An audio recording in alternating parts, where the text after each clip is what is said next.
you do exceptionally well is you create an ecosystem within your Twitter. So if someone's like into your content, they're just clicking into threads within threads within threads. And it's like this amazing rabbit hole of information. So like how intentionally do you think about that? And did you always think of it like that? Well, I didn't always think of it that way. I realized it's probably like 10 or 15 threads in that I was creating this like interesting repository of knowledge and foundational concepts that would be helpful to have in a central place on my profile. And so the first thing I did was I created my pinned thread, which is the like epic meta thread that now has, I think it's probably 90 sub threads, linked on through. So every time I write a new thread, I add it to that meta thread, which is pinned to my profile. So if someone wants to go down the rabbit hole from start to finish, they can start and see like my early threads that I wrote in, June, July, and go all the way down to my most recent stuff. But the more recent innovation along the way, and it was really like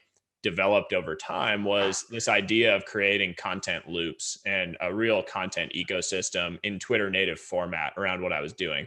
And there were bloggers have been doing this for years, by the way, like Ben Thompson with Stratechery is one of my favorite writers, or Matthew Ball with his writing on video games, esports, streaming, etc. That's where I learned it from, was like you read either one of those guys and they're linking back to prior things that they've written, because they have this unbelievable mass of writing that they've done from putting in these like daily, weekly, monthly deposits over the years, that they can link back to foundational concepts or prior things that they've said. And what I realized was I was doing something similar with Twitter, in that like when I'm going and writing a thread on the GameStop drama, as a great example of one. Well, a huge part of the GameStop drama was options trading.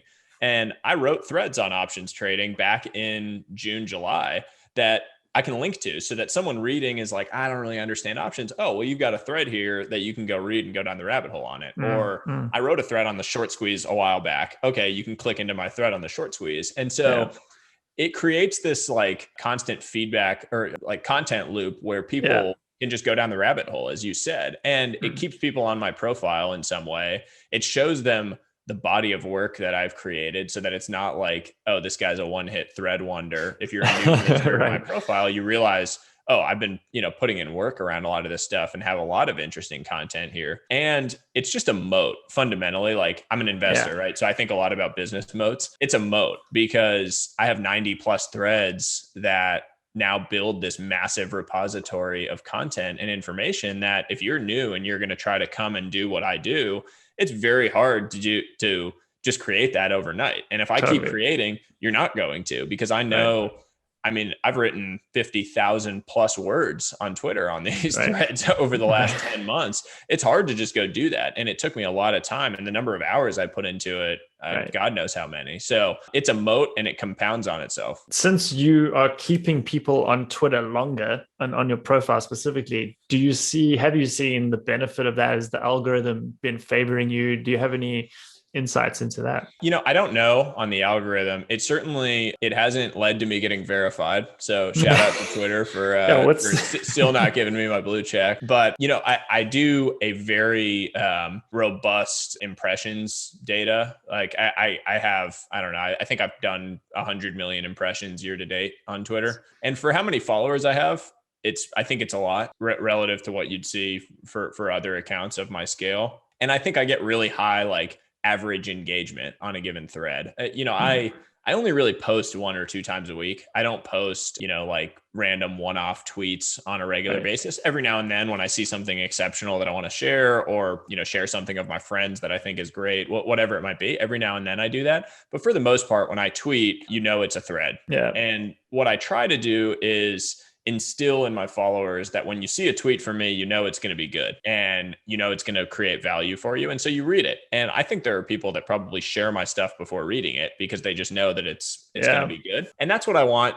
That's the ecosystem I want to be creating. I want people to have trust. That's something I'm putting out. I think highly of that trust, in that I don't want to betray it. And so that's why I won't post something if I don't think it's really good, because I care that those people trust me. And I think it takes 1,000 days to build that trust and 1 day to lose it. And so I feel very strongly about that. And I want to maintain that relationship that I have with the community that I'm building. So it's super, super intentional. How do you think about, as as people get into the hundreds of thousands of followers on Twitter, it's like an own sort of a mini media vehicle, right? And so with that comes a lot of power to be able to amplify others' messages and that. How do you think about retweets? What do you have a policy on that?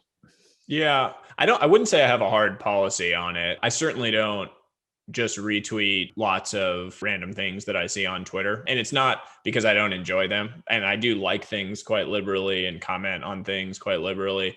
I Mm. sort of follow the like James Clear method on this. And James is a phenomenal creator who I've been following for a long time and recently had the chance to connect with and just think Mm. he's amazing. But if you notice, like you go to his Twitter profile, you basically will find tweets by him and then tweets by other people recommending him and recommending his work. And he pretty much just sticks in his lane on that. Like you won't Yeah. see him retweeting other people's stuff or saying this is really good. And it's not because he's a jerk, by the way. it couldn't Yeah. be further from it. It's just he stays in his lane and he Yeah. knows his strategy and he sticks to it. I would say I'm somewhat similar to that. Things that I think will be really valuable for my followers from an education standpoint, I will retweet and I'll share things that I think they will value. But other than that, I haven't like retweeted things from brands for endorsements or money. Right. I don't do any like, big affiliate link stuff with people. I haven't directly monetized my audience in any way. I've really stayed true to what I've done throughout.